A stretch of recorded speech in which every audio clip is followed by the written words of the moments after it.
obviously, and I'm sure interested kayo sa bago nating lulutuin ngayon. Kasi medyo matagal-tagal na ako hindi nakakagawa ng cooking video, ganyan-ganyan. And this time, medyo kakaiba ang gagawin natin because ang lulutuin natin is tortang cactus. Yeah, it's very different. And hindi yan sikat dito sa Pilipinas kasi mas sikat yan sa ibang bansa like in Mexico and in the US. But here in the Philippines, since marami tayong klaseng cactus, edible cactus, basta-bastang cactus kasi not all cactus pwedeng kainin. But this one, this kind of cactus pwede tong kainin. Pwedeng iprito, pwedeng igisa, pwedeng itorta just here in the Philippines na sobrang sikat ng torta is the cactus. And then, pinakuluan ko na yung talong. And then, meron na tayong red onion. We also have veggie meat. This one. This is a veggie meat. We'll also be using 1 egg, cooking oil, and cornstarch. Para pang-bind lang talaga siya doon sa pinaka-torta natin. Now, first, gugupitin natin yung pinaka-top layer ng cactus. Gamit tayo ng malinis na gunting. Yung top layer niya, gugupitin ko lang yan. Ayan siya. So, ayan na yan. Ayan na yung cactus natin. And then, gagawin natin dito is huhugasan natin maigi ng plain water lang. Tapos, pag nakita nyo, di ba ang cactus merong mga tusok-tusok? Yan, i-scrape lang natin yan, tapos i-grate natin para matanggal yung mga tusok-tusok na yan. Alright? Balikan ko kayo. Na-scrape ko na pala yung cactus natin. Ito na siya.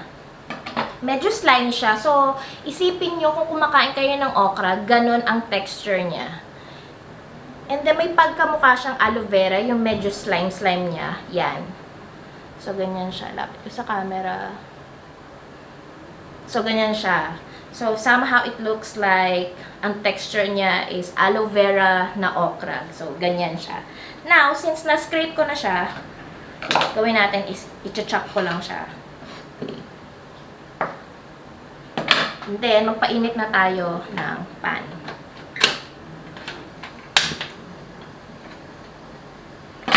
Tapos, lagyan na natin yung cooking oil. Siguro, 2 tablespoon. Okay na yan. Chop ko lang yung cactus. Ang lutong niya. Promise, ang lutong niya. Ako kung naririnig nyo, pero ang lutong-lutong niya. Yung chop cactus natin.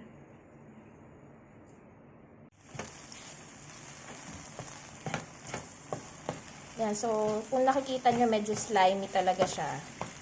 Para talaga siyang okra. So, yan. Yan, medyo manigas-nigas pa siya. So, palambutin lang natin ng konting-konti. So, yan. Para tumatasik siya, nakakaloka siya. Ito yung veggie meat. And then, ito yung cactus natin. Pares lang natin sila lutuin maigi. And then, lagyan natin ng salt and pepper. Mag-add na tayo ng salt and pepper. So, yan. Also, dito sa itlog para mas masarap. And sa pinakaluang.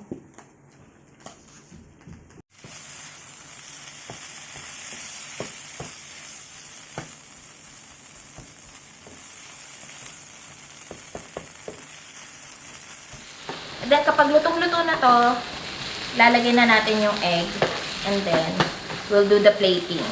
And then, taste test.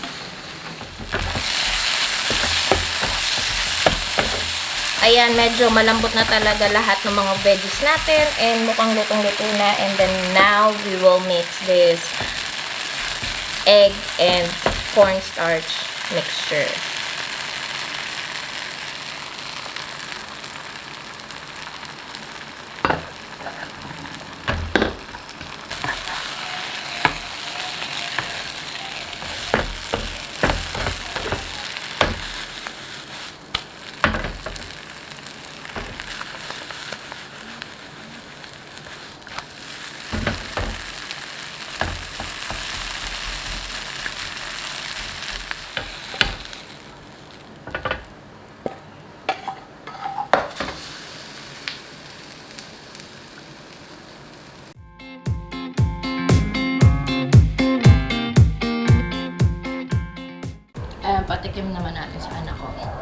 siya sa taas eh.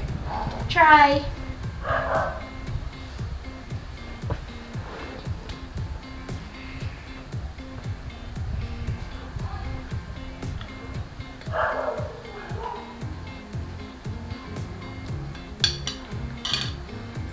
How is it? Sarap. Sarap? Do you know what this is? Eggplant and cactus. It's yummy, right? Okay. Oh, diba? Nagustuhan ng anak ko. Kakaiba, diba? Pero ang sarap niya, solid. Para lang siyang normal na tortang talong. Ganun lang siya. Right, Nak? Thanks guys for watching and I hope you like this video and sana kung meron din kayong mga edible cactus, try nyo rin sa bahay nyo, 'di ba? And I'm sure magugustuhan nyo ng family nyo. Bye!